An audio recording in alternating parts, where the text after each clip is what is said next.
Este es el programa Hablando con Carolina. Nos acompaña la invitada especial, Carolina Antonini, con los temas de inmigración más relevantes. Buenos días, bienvenidos al programa de la abogada Carolina Antonini, en donde hablamos de diferentes temas de inmigración para que tú estés informado como debe ser. Como siempre tenemos a la abogada Carolina Antonini con nosotros. Buenos días, abogada, ¿cómo se encuentra? Buenos días, Gina, muy bien. Gracias por tenerme aquí de nuevo para hablar acerca de temas tan importantes, porque esto ha sido como una gran tormenta, sí, principalmente de ataque hacia nuestra comunidad, y es difícil entender qué es lo que está pasando. Y aún que no conoce, es difícil de entender qué es lo que está pasando, pues te agradezco mucho este espacio para poder tratar de clarificar algunas cosas para nuestra comunidad. Al contrario, abogada, gracias por estar con nosotros y por informarnos también. Denos el número de su oficina para las personas que quieran contactarse con usted. El teléfono es 678-956-8600, de nuevo, 678-956-8600. Te podemos ofrecer una cita de consulta por teléfono, por video o en persona.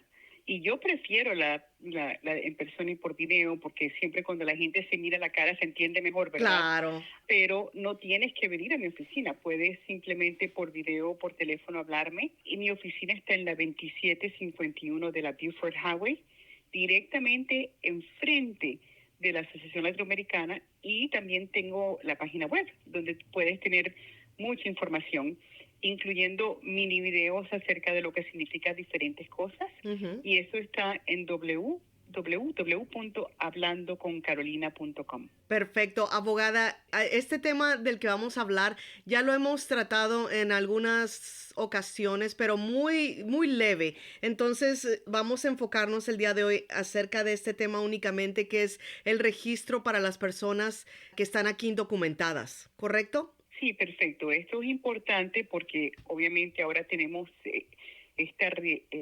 revisión de una ley antigua, Ajá. ¿verdad? La cual ahora todo el mundo de repente tiene que hacer y bueno, y de repente todo el mundo ahora está en violación de la ley, sin notificación, sin encerramiento a la comunidad, sin nada. Entonces, bueno, es importante de que hablemos de eso. Exacto. ¿Qué es ese requisito de registro? Entonces, en los años 1940, ¡ay, Dios! Cristina, ¿me oíste bien? No. En los años 1940 se pasó esta ley, que es una ley muy draconia, una ley muy extrema, requiriendo a todas las personas, o a la gran mayoría de las personas quienes estaban en los Estados Unidos, que no son ciudadanos o residentes permanentes, de registrarse con el gobierno si iban a estar aquí más de 30 días.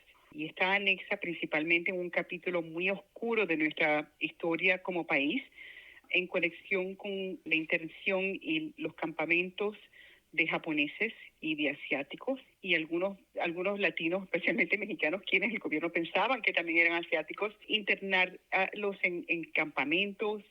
Muchas personas perdieron sus casas, su propiedad, su libertad, dignidad, etcétera, por muchos años mientras estuvieron en campamento.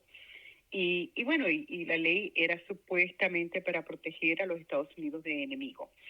En enero 20 de este año, una de las primeras cosas que hizo el presidente Trump fue dar una orden ejecutiva, el cual revive el registro de personas. O sea, esta ley estaba en los libros todos estos años y simplemente el Congreso no la apagó o la anuló, ¿verdad? Claro. Simplemente se quedó ahí como una de esas cosas que se quedan ahí en la gaveta, que no se usan y uno piensa más nunca va a usar. Pero aquí tenemos este gobierno de Trump revivió la orden, y la orden ahora es algo que vamos a usar ahora en el 2025. ¿Quién tiene que registrarse y quién no? Ok, y entonces esto es muy importante porque obviamente lo que ocurre es que la ley del registro le da al gobierno tu información: nombre, dirección, fecha de nacimiento, estado legal, etcétera, etcétera. Y Hay personas que se tienen que registrar y hay personas que no se tienen que registrar simplemente porque están considerados ya registrados. Vamos a primero hablar acerca de a quién no le aplica esta ley. Esta ley no aplica a una persona quien es ciudadana, no aplica a una persona quien es residente permanente, no aplica a una persona quien fue paroleada a los Estados Unidos con un parol que se designa como un parol bajo la sección 212D5, D de dedo y el número 5, lo cual significa un parol humanitario. No aplica a personas quienes están o han estado en el pasado en procedimientos de deportación. No aplica a personas quienes aplicaron para una visa en el consulado antes de entrar a los Estados Unidos. No aplica a personas quienes ya aplicaron para un ajuste de estado, personas que utilizaron una visa de cruzante en la frontera. Tú sabes, esas tarjetas de cruzante que utilizan principalmente los mexicanos. No aplica a la persona que tiene un I-94, lo cual es un registro de entrada. Tampoco aplica para ciertas personas quienes sometieron aplicaciones de residencia temporal bajo el programa de amnistía o el programa de agricultura, y para sus familias quienes participaron o participan en la ley de unidad familiar. Entonces, si tú tienes un permiso de trabajo, Migración ya te tomó huellas, ya te procesó. Si tú tienes un I-94, un parol humanitario, una entrada como turista, una entrada como trabajador, no te aplica a ti. Si eres residente, si aplicaste para una visa, por ejemplo, una visa de estudiante antes de entrar, no importa cuándo haya ocurrido, ya tú estás registrado. Ahora, eso no significa que la obligación de estas personas quienes están exentas ha terminado, porque ellos tienen una obligación adicional a mantener a inmigración al tanto de un cambio de dirección. Pero eso es un asunto diferente. Para propósitos de la ley de registro, estas personas ya son consideradas registradas. Sin embargo, las personas quienes no están registradas son personas que están en los Estados Unidos, llevan más de 30 días aquí, tienen más de 14 años de edad, entraron ilegalmente o son canadienses y piensan quedarse más de 30 días porque los canadienses no necesitan visa para entrar. Personas menores de 14 años no tienen que registrarse, pero en el momento que cumplen los 14 años sus padres tienen que registrarlo. Entonces, hay que pensar en muchas personas que a lo mejor tienen que registrarse. Te voy a dar un ejemplo. Vamos a decir que tú eres una persona quien tiene una aplicación de la visa U, pero todavía no tienes un permiso de trabajo bajo esa visa U. Entonces, tienes la obligación a registrarte, al menos de que antes de la visa U, tú hubieras tenido uno de los estados que te exentan. Por ejemplo, estuviste en proceso de deportación, entraste con una visa de turismo o de trabajo, o te habían paroleado por razones humanitarias, o el gobierno te había dado un I-94 o algo así. Entonces, algunas veces es difícil decir quién tiene que registrarse y quién no tiene que registrarse, porque hay personas que pueden, por ejemplo, haber entrado ilegalmente, pero después pueden haber aplicado para el asilo, ¿verdad? Uh-huh. Y recibido un permiso de trabajo por el asilo, y ese permiso de trabajo sirve como verificación de registro. Pero si tú entraste ilegalmente, aplicaste para el asilo y todavía no tienes el permiso de trabajo, tu aplicación de asilo no es evidencia de registro y entonces tendrías que registrarte. Esto es tristemente una pregunta que muchas personas, al leer la información que está en la página de UCIS, no van a entender si tienen que registrarse o no, y van a necesitar ayuda para determinarlo.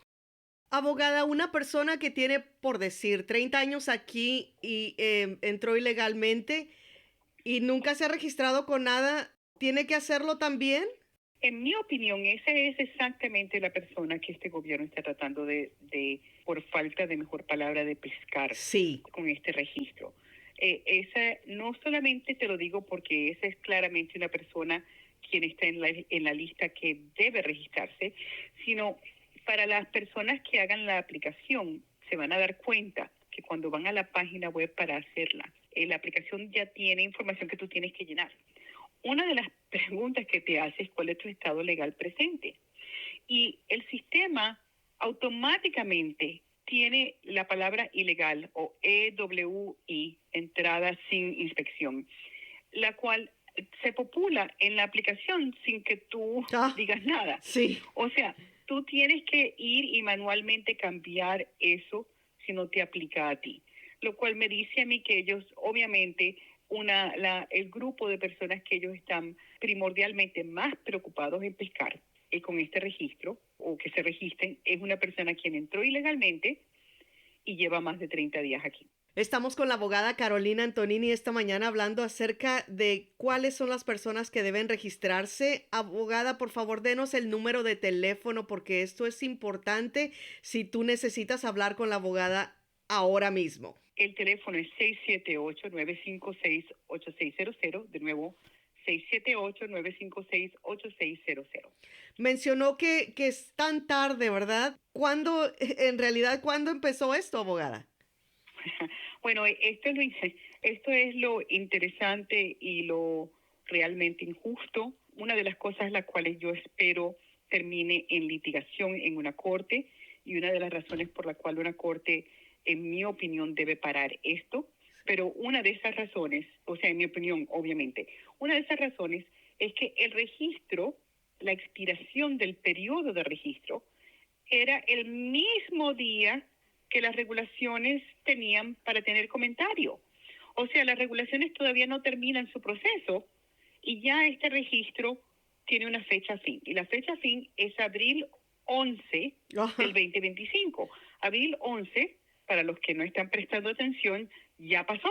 Entonces, hay preguntas acerca de esta fecha que uno no sabe contestar y uno no puede contestar.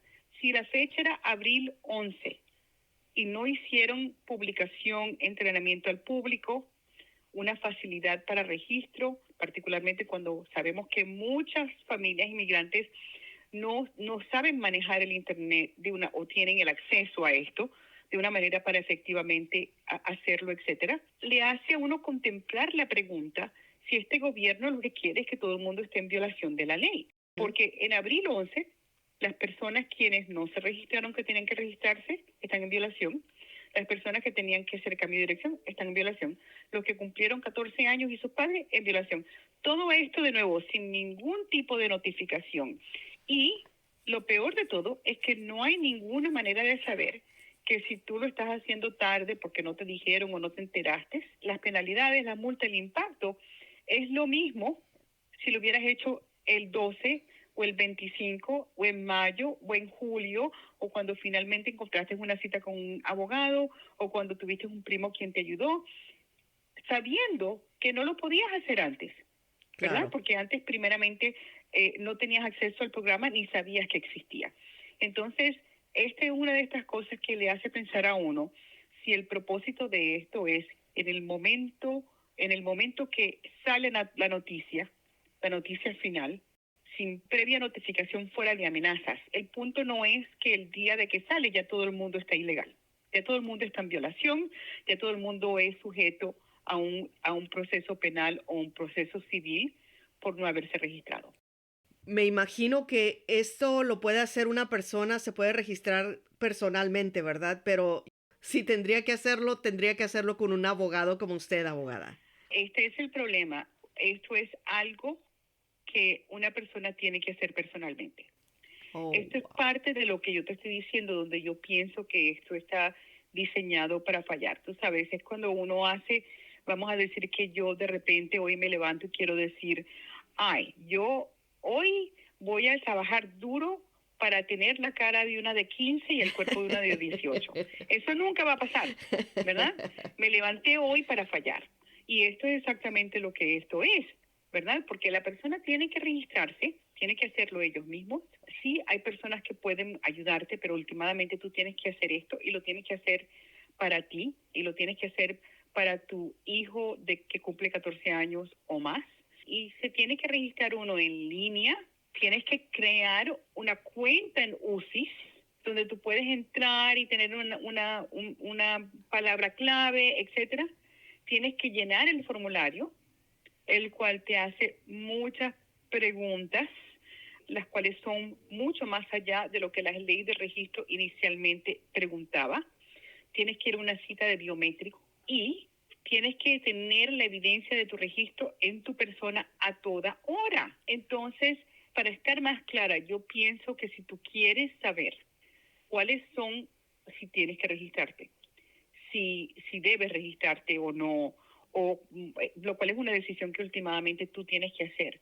¿Cuáles son las consecuencias de no registrarse? Aunque entendiendo que técnicamente las consecuencias le tocan a todo el mundo, me imagino, ya que abril 11 ya pasó. En fin de cuentas, tú quieres hablar con un abogado para ver si tienes que hacerlo, si te tienes que preocupar, qué impacto pueda tener. Pero últimamente, la decisión, si tú te registras, es tuya. Eres tú quien tienes que hacerlo, aunque tengas ayuda de otra persona. ¿Cuáles son las sanciones? Entonces, las penalidades de no registrarte, hay penalidades de no registrarte, hay penalidades para los padres quienes no registran a sus hijos que tienen 14 años o más, hay penalidades para las personas de 18 años o más, quienes no tienen la posesión del documento a todo tiempo, hay penalidades penales para los de 18 años y más, y estas penalidades son ambas civiles y criminales. Increíble. Yo no he visto cuál es la penalidad civil, no es explícito. La penalidad criminal requiere que un fiscal compruebe que tú a propósito rehusaste o fallaste de hacer el registro para ti o para tu hijo de 14 años o más. O sea, para que tú seas convicta de un crimen, tienes que a propósito fallar o rehusar registrarte. La penalidad máxima es de un crimen menor, es de 6 meses. La multa máxima es $5,000. O pueden ser ambos o pueden ser menos, no sabemos. Adicionalmente, hay penalidades aunque te registres si te mudas y no cambias dirección en los primeros 30 días. Sabemos o creemos cómo se va a usar esta información, pero ellos lo mencionan, abogada. No, primeramente, tú sabes, mi especulación, por supuesto, y esto Claro. es nada más yo pensando, Sí. de que este gobierno ha hablado mucho de que quiere deportar a todo el inmigrante, pero obviamente la gran mayoría de nosotros no somos criminales, y ahora con esta ley de repente somos criminales, ¿verdad? Entonces mi estimación es que esto agarra el grupo de inmigrantes que sigue la ley, etcétera, fuera de haber entrado ilegalmente o fuera de estar fuera de estatus, y que de repente a todas las personas que fallan en esto, los hace criminal. Concuerda con lo que este gobierno dice, que quiere deportar a los inmigrantes criminales. Yo no sé, estoy adivinando. No dicen cómo esta información va a ser utilizada, no dicen qué significa esto. Esto es simplemente regístrate antes de abril 11 del 2025 o vas a tener la posibilidad de ser perseguido civilmente de maneras las cuales no estamos explicando o criminalmente por no registrarte a ti o a tus hijos. Hazlo en línea si puedes, porque no hay ninguna otra manera de hacerlo.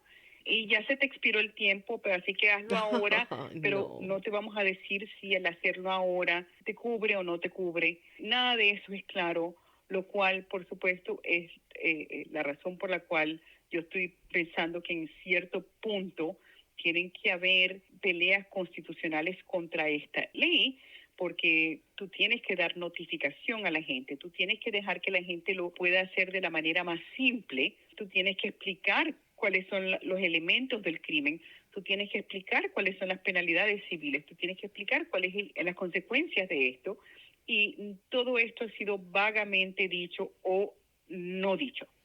Entonces, se tiene que responder a todas las preguntas que están en línea. No sabemos, porque eso tampoco ha sido Oh. dicho. Entonces, cuando uno mira la ley de la cual esto se basa en la ley de 1940 y algo. Uno lee esa ley y esa ley está preguntando tu nombre, tu fecha de nacimiento, dónde estás. Este formulario que está en línea tiene muchas más preguntas. Preguntas si te han arrestado, cada vez que te hayan arrestado, así sea la inmigración o la policía, te pregunta cómo entraste, cuándo entraste, dónde entraste, si estás ilegal, qué estado legal tienes, etcétera, etcétera. Entonces, esta aplicación tiene muchas más preguntas de lo que la ley originalmente dictó y no estamos claros por qué. Y no estamos claros de que si todas estas preguntas se tienen que contestar o son opcionales. Y las únicas preguntas que en realidad se tienen que contestar son las que la ley inicialmente tenía, lo cual es acerca de ti, tu persona, quién eres, tu fecha de nacimiento, dónde estás. Entonces, esto va mucho más allá. Y entonces yo pienso que una corte tiene que determinar si el gobierno ha abusado su poder en hacer preguntas las cuales aparentan estar mucho más allá de lo que la sección de la ley que el Congreso escribió en el 40 pregunta. Abogada, ¿usted cree que pueda negar un estatus migratorio en el futuro si la persona no se registra? Esto es una de las cosas que nos preocupa mucho, Gina. Ujú. Por ejemplo, yo tengo clientes que tienen aplicaciones para ir al consulado, ¿verdad? Peticiones familiares, perdones de la ley provisional, procesos consulares. Tengo personas que llevan un año esperando a que lo llame a la entrevista el consulado. Están listos para irse, todo lo que están esperando es su cita. Tengo personas que tienen aplicaciones pendientes de la visa U, de la visa T, aplicación de la BAWA. O sea, todo este tipo de personas que tienen estas aplicaciones pendientes y nosotros no tenemos la menor idea si esto les va a impactar a ellos. Adicionalmente, y esto es importante notar, muchas de estas personas ya le dieron a inmigración su información y sus huellas. Ujú. Por ejemplo, cualquier persona que hizo un perdón en los Estados Unidos, por ejemplo, un perdón de la presencia ilegal o un perdón de lo que sea, ¿verdad? Ya fue a tomar huellas. Ya le dio a inmigración su nombre, su dirección, su récord penal. Una persona que aplicó para el BAWA, una persona que aplicó para la visa T, para la visa U, ya tiene esa inmigración, esa información de quién es y dónde vive y cuándo nació. En ciertas aplicaciones no se le ha tomado huellas, pero en muchas aplicaciones ya se le ha tomado huellas. Increíblemente, estas personas no están en la lista de personas exentas. ¿Por qué tiene que registrarse alguien quien ya aplicó para la BAWA y ya hizo las huellas? Porque esa persona tiene que registrarse y no es considerada ya registrada. Y es importantísimo saber qué impacto pueda tener el registrarse o no registrarse en estas aplicaciones y no tenemos la menor idea. Estos son uno de los muy grandes problemas que tiene este programa de registro, en que la persona no sabe si se debe incriminar, no sabe si al decir esto se está incriminando. La Constitución, por ejemplo, tiene protección contra de una persona incriminarse. Si ustedes ven la televisión, ¿verdad? Y la policía dice, tienes el derecho de guardar silencio. Esto está protegido por la Constitución, la quinta enmienda de la Constitución. Bueno, esta aplicación básicamente te hace preguntas que pueden ser utilizadas contra ti en un caso penal. ¿Dónde están entonces los derechos constitucionales? Estos son los problemas que yo pienso, espero, una corte vaya a contestar. Y honestamente, mi gran esperanza es que una corte pare este programa hasta que todas estas preguntas, particularmente las preguntas que tienen que ver con consecuencias, con los derechos constitucionales y información acerca de otras personas que no somos nosotros, ¿verdad? Las personas que están aplicando. Todas estas cosas tienen que estar contestadas. Y el gobierno, en mi opinión, debería contestar por qué la fecha fin de esta ley es abril 11 del 2025. Claro, no tiene... Ay, Dios mío. Abogada, ¿pueden ser arrestados y deportados entonces si no se registran? No tenemos idea. Ok. No tenemos idea. Sospechamos, por supuesto, que el propósito de esto es para últimamente arrestar y poner en proceso de deportación las personas que están aquí y que se registran y no tienen estado legal, etcétera. Ahora, el ser puesto en proceso de deportación, mucha gente dice que eso es lo peor que hay en el mundo. Sí, muchas veces es, y muchas veces no lo es. Yo he tenido clientes que han sido puestos en proceso de deportación y pensaban que iba a ser una tragedia china y terminó siendo pues el alivio contra deportación que se podía aplicar y terminaron ganando su caso y poder quedarse aquí. Algunas veces el ser puesto en proceso de deportación no es el gran problema, algunas veces sí. Y honestamente, esta es una de las cosas que yo me imagino la persona va a tomar en consideración cuando se registra, si se registra, etcétera. ¿Cuál es el alivio que yo tengo si el gobierno decide arrestarme? ¿Cuál es el alivio que yo tengo si el gobierno decide ponerme en proceso de deportación? Los abogados, nosotros no vamos a poder decirles a ustedes cómo van a buscar a personas, si van a buscar personas. No les podemos decir si el registrarse o no tiene un impacto en su aplicación o el registrarse tarde tiene un impacto, pero sí podemos decir qué alivios tienen contra la deportación si son arrestados o puestos en proceso de deportación. Y por eso es que es muy importante tener estas conversaciones con un abogado. Definitivamente, abogada. Por favor, nuevamente su número de teléfono. El teléfono es 678-956-8600, 678-956-8600. Y recuérdate, el valor de hablar con un abogado acerca de este programa y cualquier otro programa es que tú tienes que tomar decisiones que son completas, que son con conocimiento. Tú no quieres tomar riesgos y decidir, por ejemplo, de no registrarte sin primero saber. Tú no quieres decidir si registrarte sin saber si lo requieres hacer. Es muy importante que en realidad tú por lo menos explores, a pesar de que vas a encontrar frustrante, de que ningún abogado te va a decir a ti o te puede decir a ti cómo esto va a ser utilizado contra ti o cómo te puede impactar si tienes una aplicación pendiente. Ay, increíbles tiempos en los que estamos viviendo, abogada. Se nos termina el tiempo. Muchas gracias por haber estado con nosotros. ¿Quiere agregar algo más? Sí, si tú tienes un caso de asilo pendiente, si tú tienes algún tipo de aplicación, puedes haber hecho algún tipo de aplicación o no tienes plan, este es el momento de hablar con alguien porque, como se dan cuenta, en este momento, para los que tienen una aplicación de asilo o quieren aplicar, las cosas son difíciles. Para todos los que estamos aquí, tú tienes que saber claramente acerca de la ley del registro y tienes que tomar una decisión si registrarte o no. Entonces, es tiempo de buscar ayuda profesional. Quieras o no quieras, este es el momento. Abogada, gracias por estar con nosotros. Por favor, denos la información de su oficina. El teléfono es 678-956-8600. De nuevo, 678-956-8600. Y puedes visitarme en mi página web, la cual es hablandoconcarolina.com. Fue la abogada Carolina Antonini. Que pase feliz día. Chao. Gracias por escuchar Hablando con Carolina. Agradecemos su sintonía y los esperamos en la próxima emisión.